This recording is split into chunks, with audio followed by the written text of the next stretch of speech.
آج کی عورت کہتی ہے میرے گھر کے کام کاج بڑے ہیں، میں نے یہ کرنا ہوتا ہے، میں نے وہ کرنا ہوتا ہے، میرے پاس وقت ہی نہیں نماز پڑھنے کا۔ میری بہن آؤ سیدہ فاطمہ الزہرا کی چوکھٹ پہ آؤ، پیارے بیٹے حسنین کریمین کی تربیت بھی ہو رہی ہے اور اپنے سرتاج حضرت سیدنا مولا علی کی خدمت بھی ہو رہی ہے، چکی پیس پیس کے آٹا بھی تیار ہو رہا ہے، مہمانوں کو کھانے بھی بھیجے جا رہے ہیں، اور جب رات پڑتی ہے سارا دن کام کرنے والی سیدہ فاطمہ الزہرا سوتی نہیں ہے، جب رات پڑتی ہے جب سونے کا وقت آتا ہے تو مصلی بچھا لیتی ہے، ساری رات مصلی پہ سجدے پہ گزار دیتی ہے، عرض کرتی ہے میرے مالک تیری راتیں اتنی چھوٹی ہیں کہ تیری بندی کا ذوق بندگی ہی پورا نہیں ہوتا، میرے مالک ابھی ایک سجدہ کرتی ہوں تیری رات ختم ہو جاتی ہے، میرے مالک ایک رات تو اتنی بڑی بنا دے کہ تیری بندی جی بھر کے تجھے سجدہ تو کر لے۔ ہائے یہ ہے سیدہ فاطمہ الزہرا کی عبادت، یہ ہے سیدہ فاطمہ الزہرا کے شب و روز، اللہ کے حضور سارا دن روزے میں اور ساری رات مصلی پہ گزار دیتی ہیں۔ ایک دن سیدنا علی المرتضی شیر خدا اپنے گھر میں آئے تو دیکھا سیدہ فاطمہ الزہرا کے ہاتھوں پہ چھالے پڑ گئے تھے، ایک غضبے سے حضور علیہ السلام واپس تشریف لائے تھے جس میں بہت ساری لونڈیاں اور بہت سارے غلام مال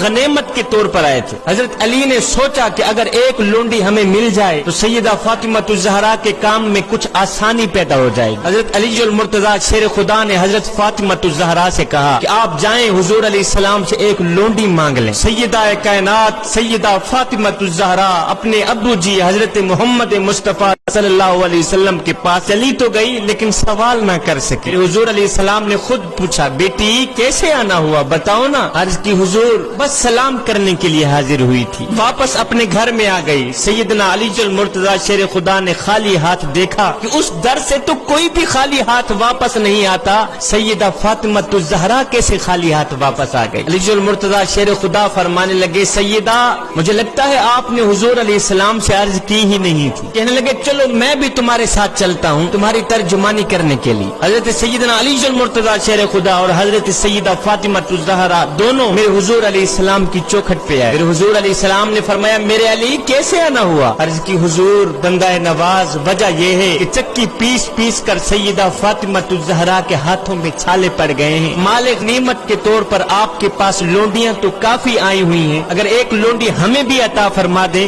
تو کام کاج میں آسانی بن جائے گی۔ اب حضور علیہ السلام کے سامنے لونڈیوں کی قطاریں لگی ہوئی ہیں اور بیٹی ایک لونڈی مانگنے کے لیے دروازے پہ آئی ہوئی ہے اور حضرت علی سفارش کر رہے ہیں، لگتا تو ایسے ہے کہ انہوں نے ایک مانگی حضور نے کئی عطا کر دی ہوں گی، لیکن اگر آپ تاریخ پڑھیں تو حیرت ہوتی ہے کہ جب حضرت سیدنا علی المرتضی شیر خدا نے ایک لونڈی مانگی تو میرے حضور علیہ السلام نے قسم اٹھا کر فرمایا میں تمہیں ان لونڈیوں میں سے تو کچھ نہیں دوں گا، لیکن میں چاہتا ہوں کہ میں تمہیں اس سے بھی بہتر چیز دے دوں، میں چاہتا ہوں میں تمہیں لونڈی سے بھی ایک بہترین چیز عطا کر دوں۔ سیدہ فاطمہ الزہرا بولی حضور کیوں نہیں، ابا جان آپ کچھ نہ کچھ عطا کریں نا۔ تب میرے حضور علیہ السلام نے سیدہ فاطمہ الزہرا کو 33 مرتبہ سبحان اللہ، 33 مرتبہ الحمدللہ اور 34 مرتبہ اللہ اکبر پڑھنے کا ارشاد فرمایا۔ یہ دے کر فرمایا بیٹی فاطمہ یہ تمہارے لیے لونڈیوں اور غلاموں سے بھی بہترین چیز ہے۔ سیدہ فاطمہ الزہرا رضی اللہ تعالی عنہا راتوں کی تنہائیوں میں اٹھ اٹھ کے رویا کرتی تھی، دن کو بھی رویا کرتی تھی، رات کو بھی رویا کرتی تھی۔ ایک دن حسنین کریمین نے پوچھ ہی لیا